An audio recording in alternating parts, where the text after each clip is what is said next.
Hello and welcome friends. आज की जो ये वीडियो है वो एसक्यूएल को लेकर के है।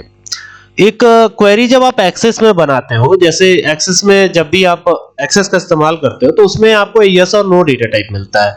तो यहाँ पर 2007 मैंने ओपन किया और यहाँ पे अगर मैं ब्लैंक डेटाबेस पे जाता हूँ तो यहाँ पर डेटाबेस का नाम एक बाय डिफॉल्ट वाला आ जाता है, जैसे कि मेरे में आया हुआ है डेटाबेस 365। तो इसको चेंज भी किया जा सकता है, लेकिन फिलहाल यही रखता हूं, क्रिएट पे क्लिक करता हूं और यहां से व्यू पे चलेंगे और यहां टेबल 1 ही जो बाय डिफॉल्ट नेम है उसे ही मैंने रहने दिया है। ठीक है, यहां पर जो भी आपको रखने की इच्छा हो यहां पे रख सकते हैं। जैसे मान लीजिए आपने रोल नंबर रखा तो ये हो जाएगा रोल नंबर, क्योंकि ये रोल नंबर एक यूनिक आइडेंटिटी है तो रोल नंबर यहां पे हो जाएगा। फिर यहां पे नेम आएगा स्टूडेंट का या किसी भी चीज का नेम आएगा, तो यहाँ पे इसका डेटा टाइप टेक्स्ट या शॉर्ट टेक्स्ट रखा जा सकता है। तो फिलहाल तो 2007 है तो इसमें टेक्स्ट ही मिलेगा आपको। फिर यहां पर आते हैं ना तो प्रेजेंट और एब्सेंट, एक फील्ड ये डाला हमने प्रेजेंट और एब्सेंट। ठीक है, अब ये प्रेजेंट और एब्सेंट जैसे ही हमने डाला तो यहां पर आपको डेटा टाइप देखने को मिलता है एक, जिसका नाम है यस और नो डेटा टाइप। तो इसको लगाने से फायदा यह है कि यहां पर जैसे ही यहां पर जाकर के और इसको जो है आप यस करते हैं, देखिए यहां पर यस का ऑप्शन आ गया है और इसको जैसे ही यस करते हैं तो यहां पर आपको नेम डालना है, रोल नंबर तो अपने आप आएगा, रोल नंबर तो पूछने की जरूरत नहीं।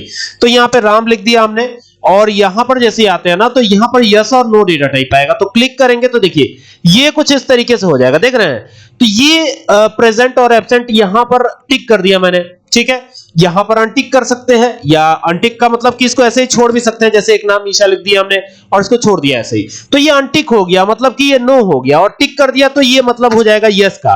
तो ये एक्सेस में ऐसे बन जाएगा बड़े आसानी के साथ।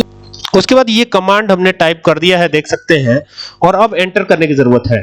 ठीक है, तो ये कमांड टाइप करके सीधा प्रेस कीजिए एंटर और यहां पे देखिए लिखा हुआ आ गया है क्वेरी ओके 0 रो अफेक्टेड, यानी कि हमारी क्वेरी चल गई और यहां 0 रो अफेक्टेड हुआ, यानी कि यहां पे DESC कमांड चला करके और फिर यहां पे टेबल का नाम यानी कि अटेंडेंस जो दिया था अटेंडेंस। ठीक है, तो ये हमें दे देना है और ये अटेंडेंस देने के बाद यहां से टर्मिनेशन देके एंटर करना है। तो सारी डिटेल आपको यहां पे दिखेगी, प्रेजेंट कौन सा डेटा टाइप है तो यहां पे वो पूरी डिटेल दिख रही है। और ये देख सकते हैं ना कि किस प्रकार से आप चेक बॉक्स वाला जो बनाना था वो आप बना सकते हैं। तो ये जो है चेक करके आएगा, मतलब इस पे टिक या अनटिक चेक बॉक्स अगर आप बनाना चाहते हैं चेक वाला प्रेजेंट या एब्सेंट, तो ये यस और नो वाला, तो ये चीज जो है ना ये यहां से आएगा। और जब इसमें डेटा फिल करेंगे ना तो आप जो है इसका एग्जैक्ट जो है कैसा ये बना है वो आपको समझ में आएगा। ठीक है, फिलहाल तो ये पता चला होगा कि ये चेक वाला कैसे बनेगा इसमें। ठीक है, तो उम्मीद करता हूं बात समझ में आई होगी कि ये चेक वाला आपको बनाना है तो कैसे बनाएंगे। ठीक है।